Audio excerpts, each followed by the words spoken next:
Vamos falar então agora dos primórdios do monasticismo. O que é o monasticismo? O monasticismo é o movimento dos monges, pessoas que se isolam.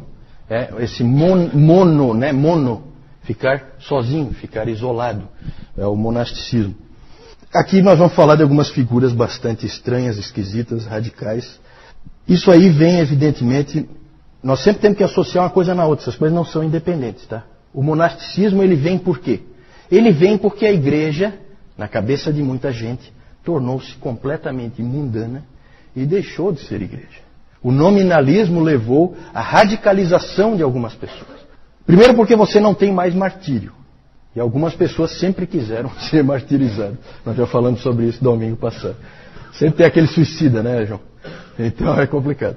Mas aqui então começa a aparecer essas figuras, essas pessoas estranhas que acham que não. Isso aí que está aí não é igreja. Não é igreja. Sabe? Sempre essa questão assim, o que é a igreja? Esse é sempre um ponto que vai gerar divisão, problemas. Porque cada um define de uma maneira. E essas pessoas começaram a ver que aquilo ali não era cristianismo. E aí começaram a fazer sacrifícios pessoais. E aí nós vamos ter figuras estranhíssimas. Põe o próximo aí, eu só quero ver o que tem aí no próximo. A pergunta da Rebeca é o que são primórdios. Primórdios é o início. O início. Né? É os primeiros traços ali de monasticismo. Nós vamos falar de umas figuras estranhas, como por exemplo Simeão o Estilita. Já ouviram falar de Simeão o Estilita? Esse é uma figuraça. É um monge lá acho que é na Síria, no deserto da Síria. Ele resolveu que ele ia viver a vida dele inteira em cima de uma coluna. Então ele ficou em cima daquela coluna, lá as pessoas vinham aprender com ele. E ele morava ali, em cima da coluna. Vocês sabem o que é um estilita? Não confundam com estilista, que estilista é outra coisa. Tá? Um estilita pode olhar no Aurélio, lá na sua casa. Um estilita é uma pessoa que fica em cima de uma coluna. É isso aí. Interessante, né? Simeão o Estilita, acho que ficou bem encaixado, né? Ele é santo tanto na igreja romana como na ortodoxa. O dia dele, o dia do santo, é o dia 5 de janeiro. Simeão o Estilita. Figuraça. Pode passar aí. Já no século III, começa esse movimento dessas pessoas estranhas indo para o deserto, indo para as colunas, né? Coisas esquisitas acontecendo. Mas no século IV e no século V isso aumenta muito mais. O mais famoso desses monges aí do deserto foi Antônio, ou mais conhecido também como Antão, Santo Antão. Mas Antônio é um nome correto também, pode-se usar qualquer uma das formas. Né? Não é aquele Santo Antônio de Pádua ou Santo Antônio de Lisboa, que esse é do século XII, não tem nada a ver, tá? Esse aí é outro, é o Antônio o Eremita, ou Antônio o Grande. No ano 270, terceiro século, portanto, ele tinha 20 anos e ele ficou profundamente impressionado com o texto de Marcos 10. Qual texto? Texto clássico do monasticismo. E Jesus, fitando-o, o amou e disse: só uma coisa te falta. Vai, vende tudo o que tens, dá aos pobres e terás um tesouro no céu. Então vem e segue. Esse é o texto monástico por excelência. Certo? Problema de interpretação, né? Na verdade, eles acham que aquilo ali vale para todos os cristãos. E ele então fez isso. Ele era um indivíduo de posses, ele vendeu tudo que ele tinha e foi para o deserto. E o resto da sua longa vida, ele viveu mais de 100 anos, ele viveu no deserto, completamente isolado de tudo e todos. As pessoas, esses pais do deserto, como eram chamados, eles sempre eram procurados pelas pessoas. Porque eles eram extremamente sábios. Eles refletiam o tempo inteiro, eles oravam o tempo inteiro, eles liam o tempo inteiro. Então eles eram indivíduos respeitados por todos. E aí começou aquela ideia, aquele ali é um cristão de verdade. Sabe, percebem como isso aí começa a criar percepções?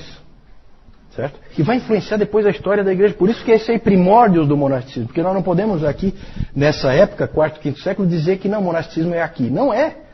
Isso vai longe. Aí tem frases de Antônio, né? Antônio disse, por exemplo, Aquele que se assenta em solidão e quietude escapou de 3 guerras: ouvir, falar e ver. Entretanto, contra uma coisa ele continua lutando: o seu próprio coração. Porque ele continuava com as mesmas tentações, apesar de estar distante. Então, ouvir, ver e falar, essas tentações ele não tinha. Mas ele continuava tendo tentações que vinham de dentro do coração dele. Com o tempo, se identificou os 8 demônios inimigos da vida monástica. Demônios é uma maneira de dizer, né?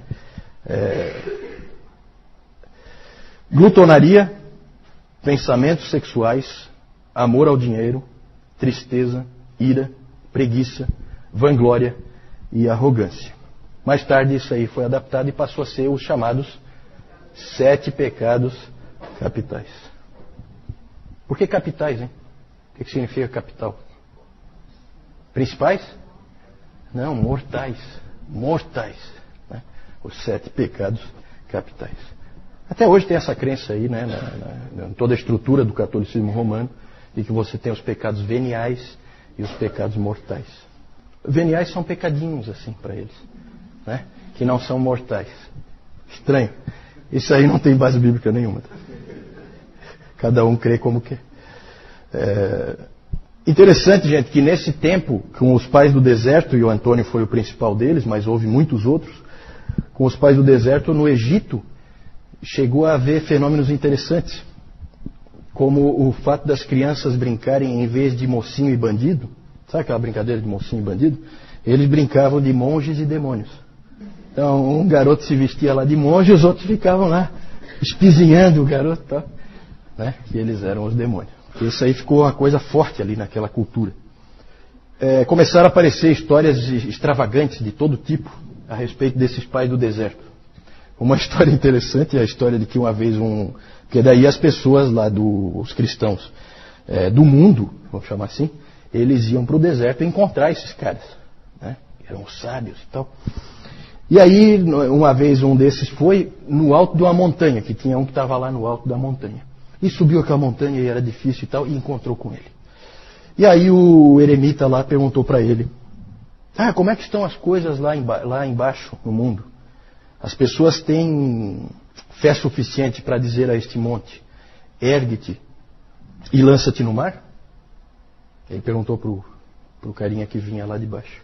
Nessa hora em que ele disse isso, o monte começou a se mexer e houve um terremoto e o monte começou a subir. E aí diz que esse pai do deserto teve que dizer então: calma, montanha, eu não estava falando com você, eu só estava citando o texto bíblico. Volta para o teu lugar. Então começaram a surgir esse tipo de história, e esse tipo de história no imaginário popular ia fortalecendo a crença de que esses homens eram homens especiais, né, muito acima de qualquer mortal comum, né? E, então tinha muitas histórias assim, muitas. Depois houve um desenvolvimento do monasticismo, pode passar aí, com esse sujeito aqui que vai aparecer, o Pacômio.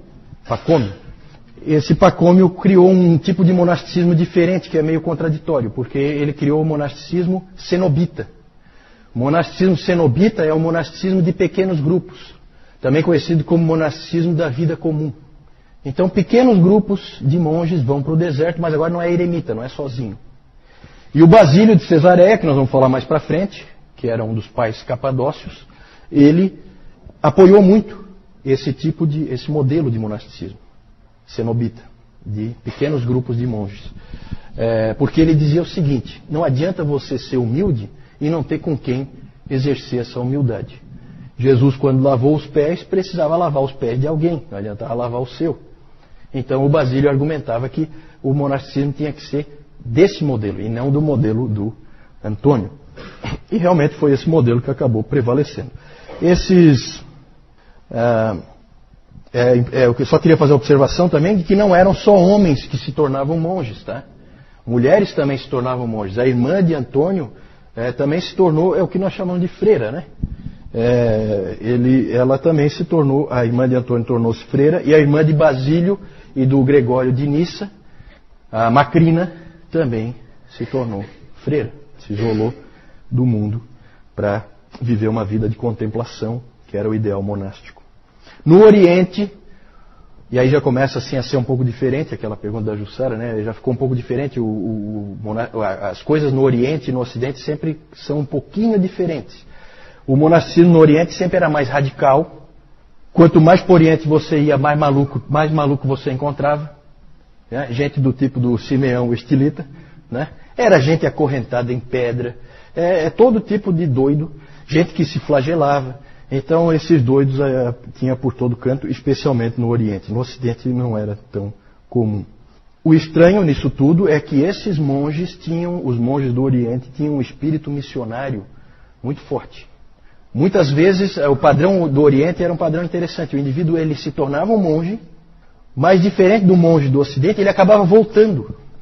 Ele ia lá, ele se fortalecia e algum dia, não todos é claro, mas muitos deles, algum dia ele acaba voltando para a sociedade e trabalhando na igreja. E normalmente como missionário, normalmente é ele que leva o evangelho adiante. É claro que os que estão em cima de colunas e os que estão acorrentados em pedra fica um pouco difícil. Mas os outros tinham condições de ir, né? E eles realmente iam. No Ocidente, o monasticismo ocupa um papel fundamental também, pode passar aí. No Oriente, então, nós temos essas características que eu falei, monges, a maioria deles solitários, o ascetismo deles era extremo, eles eram radicais e tinham essa tendência missionária. No Ocidente, nós temos o monasticismo começando com Martinho de Tours.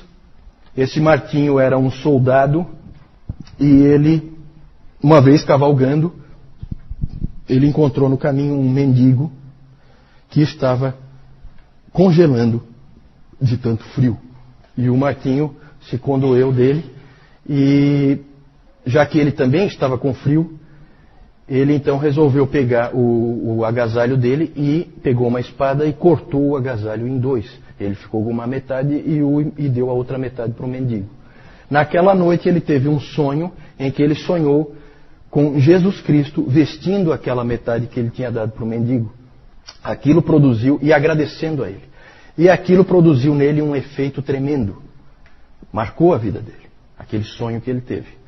E dali para frente, então, ele abandonou o exército e se dedicou à vida monástica, certo? E começou a conclamar outras pessoas a seguirem o estilo de vida dele.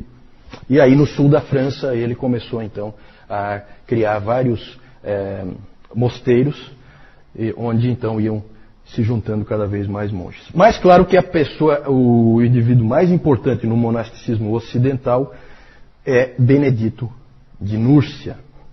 Todo mundo já ouviu a expressão os monges beneditinos. Beneditinos, uma referência ao Benedito de Núrcia. Ele é o criador da chamada regra. A regra. A regra nada mais é do que um manual dizendo como que o monge deve viver. O que ele deve fazer, como ele deve fazer. Ele segue aquela regra. Se ele seguir aquela regra, ele é um monge beneditino. Certo? A regra, ela era toda detalhada, dizendo tudo o que eles tinham que fazer. A regra estabelecia toda a rotina do mosteiro e a vida individual de cada monge. Os monges tinham tempos marcados de oração e estudo da palavra. Tudo era pela regra. A regra marcava. E a regra dizia que a primeira oração eram 7 momentos de oração conjunta, no dia, todos os dias. O primeiro momento era logo depois da meia-noite, com a vigília, e depois eles então tinham vários momentos de encontro de oração e encerravam no início da noite com o que em português é chamado de as completas, que são a última oração do dia. Eles estudavam muito e trabalhavam muito. O Benedito sempre achava que o trabalho físico era importante para dar equilíbrio para os monges. Então eles tinham que orar, eles tinham que estudar e eles tinham que trabalhar. Certo? Então todos esses monges trabalhavam fisicamente também. A escala de trabalho era sempre dada naqueles momentos de oração. O que cada um vai fazer? O abade, do mosteiro diz o que cada um vai fazer nos próximos dias. E isso era feito propositalmente para dar a ideia de que aquilo ali não é um trabalho secular, que aquilo ali também é para Deus que eles estão fazendo. Então eles tinham essa visão. O que nós podemos dizer? Pode passar aí. O que dizer do monasticismo? Uma avaliação do monasticismo. O que nós podemos dizer? Há aspectos, como em quase tudo na história da igreja, há aspectos bons e aspectos ruins. Claro que é difícil você dizer que é ruim um cristão dedicado à oração. E eles oravam muito. Eles provavelmente oravam em um mês muito mais do que nós vamos orar na vida inteira. No Egito se dizia que as orações dos monges é que mantinham o mundo de pé. Então eram homens de oração. Isso é uma coisa que a gente nunca vai poder dizer que é errada. Eram também centros de conhecimento, os mosteiros. Eles eram os responsáveis por manter o conhecimento. Acabou sendo assim. Eles então eles é que faziam as cópias das obras, levavam o conhecimento para frente, eles é que detinham até o conhecimento. Eles é que acabaram sendo os professores. As primeiras universidades, os professores todos são monges, porque eles é que conhecem. As outras pessoas não conhecem, né? Então eles acabaram ganhando assim, por causa do muito estudo, da muita oração, da muita disciplina e do muito trabalho, eles acabaram ganhando uma estatura intelectual, de capacidade e tal, e na interação de uns com os outros, e que fez com que eles se destacassem também nessa área do conhecimento. Há um dizer em latim que dizia que os beneditinos sempre vinham com uma cruz, um livro e um arado. É a ideia, né? Eles, na verdade, eles sempre vinham com a pregação da cruz, eles ensinavam a Bíblia, que é o livro, e eles lavravam as terras. Todo o conhecimento de agricultura foram eles que desenvolveram, porque eles detinham esse conhecimento, era passado de um para outro. Então eles, na verdade, ajudavam aqueles povos lá com técnicas de agricultura e eles metiam a mão na massa, realmente. Tem outros aspectos interessantes deles, né? Eles têm assim algumas coisas que chamam a atenção. Tem uma frase da regra que diz o seguinte, que qualquer hóspede que venha ao mosteiro será recebido como se fosse o próprio Cristo. Então muitos viajantes no passado usufruíram da hospitalidade desses homens, que eram normalmente, não sempre, mas costumavam ser respeitados até pelos inimigos, porque por causa daquele medo, né, de você mexer com coisas sagradas e tal. Alguns não respeitavam, mas muitos respeitavam. Então, às vezes, era um local de refúgio você ir para um mosteiro desse. Lá você era recebido, você era bem tratado, porque a regra dizia que você tem que ser recebido como se fosse Cristo. Então, são aspectos interessantes que o Benedito colocou ali e que chamam a atenção. Outro aspecto também, e que a gente precisa louvá-los, é que os monges eram os missionários. Aqueles países bárbaros em volta do Império Romano foram todos eles conquistados por monges. Os monges iam e sacrificavam tudo, arriscavam tudo para levar o Evangelho para aqueles outros povos. Então isso também é uma coisa que a gente não pode negar. Um outro aspecto que é bom e mau ao mesmo tempo é a separação do mundo. Por um lado, eles serviram para mostrar que cristianismo não é o Império Romano. Não é a mesma coisa. Cristianismo tem que haver santidade, tem que haver pureza, como era no princípio. Não é se tornar um total mundano e achar que é um cristão, porque o nominalismo estava ali. Então eles serviram como um lembrete. Só que ao mesmo tempo essa separação do mundo fez com que eles perdessem o contato com as coisas do mundo. E eles pararam de ter relevância e de poder ajudar uma pessoa do mundo nas lutas que uma pessoa do mundo sofre como cristão. Porque eles não viviam aquilo, eles estavam isolados. Então isso é um aspecto, ao mesmo tempo, por um lado bom, por outro lado, muito ruim. Muito ruim.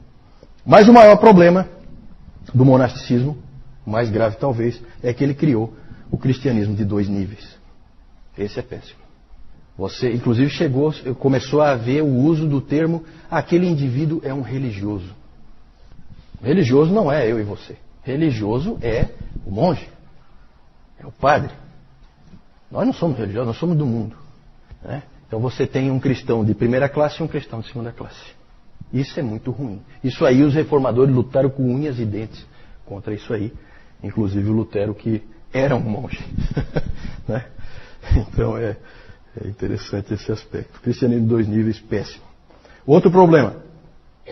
Esse modelo monástico pode facilmente degenerar para um modelo de salvação pelas obras. O Benedito, ele tentou resguardar isso aí. Ele chega e escreve que não, que o nosso ganho em santidade, ele vem pela graça. Nós vamos nos tornando mais disciplinados e mais santos pela graça. Mas, como alguém já disse, onde está a tua ênfase, onde estiver a tua ênfase, ali estará a tua teologia. Então não adianta, você enfatiza muito aquele aspecto, é ali que a tua teologia está. Certo? E aí acabava caindo sim num modelo de salvação pelas obras. Agostinho mais tarde iria colocar a graça no centro. E adivinha de quem houve a maior resistência ao ensino de Agostinho de que a graça está no centro? De onde vinha a maior resistência? O que vocês acham? De dentro dos monastérios, mosteiros. Claro. Por quê? Porque se é tudo pela graça, o que nós estamos fazendo aqui? Esse era o pensamento. Então, o indivíduo corria o risco, se ele acreditasse naquilo, ele corria o risco de ficar sem identidade. Então, eles trabalharam muito. O Agostinho, ele é engraçado. Depois nós vamos falar do Agostinho, tá? Mais para frente, não hoje. O Agostinho, ele é interessante porque a Igreja Católica reverencia o Agostinho, né? Mas não acredita em nada que ele disse. É interessante isso aí. Sabe? É assim só uma coisa da boca para fora. Né? No fim das contas, gente, essa questão do monasticismo é muito difícil a gente avaliar o que Deus pretendia com isso aí. Nós ficamos pensando assim, poxa, esse monasticismo trouxe tanta coisa ruim. Mas também nós não sabemos como seria o mundo se ele não tivesse existido.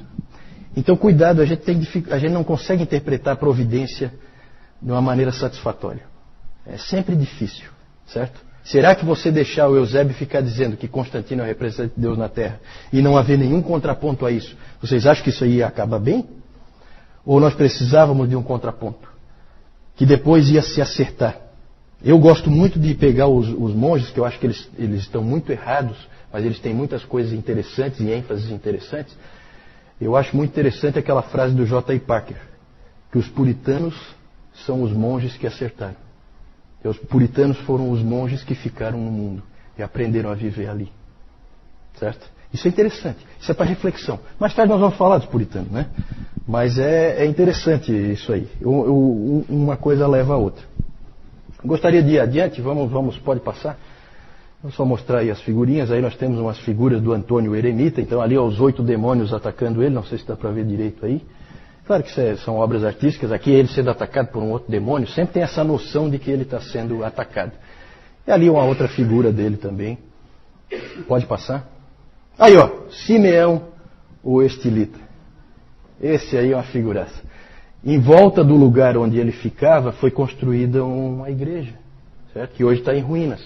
Aqui onde agora tem uma pedra, era a coluna dele. Só tem a base. A coluna já caiu, né? A coluna é uma coisa que acaba caindo com terremotos, com coisas assim. Colocaram uma pedra ali e a igreja foi construída em volta. Tal a reverência que se tinha pelo Simeão o Estilita. Aqui, não sei se dá para ver, tem as pessoas que vieram ouvir os ensinamentos dele. Certo? Figura ímpar na história da igreja. Né? Vamos lá. Martinho de Tours ali, né? É uma obra de arte, ele mostrando ele com o mendigo. Né? É bonita essa história dele. E o Benedito de Núrcia, a sede dele, até hoje, né? A sede dos monges beneditinos, o mosteiro que ele começou é Monte Cassino, que fica na Itália. Né? Essa é uma foto atual de Monte. A pergunta da dona Carlota é interessante. Esses monges, eles eram pessoas cristãos normais, vamos dizer assim, né? Pessoas leigas, ou eles eram do clero, né? Não é isso que a senhora quer dizer? Normalmente eram pessoas, na sua grande maioria, eram pessoas leigas. Os pais do deserto, geralmente pessoas com uma impressão como essa do Martinho de Tours. Martinho de Tours era um soldado. Ele não tem nada a ver com a igreja em termos de ser um oficial da igreja. Normalmente não eram oficiais da igreja nessa época, até porque havia ali uma reação à igreja como ela era.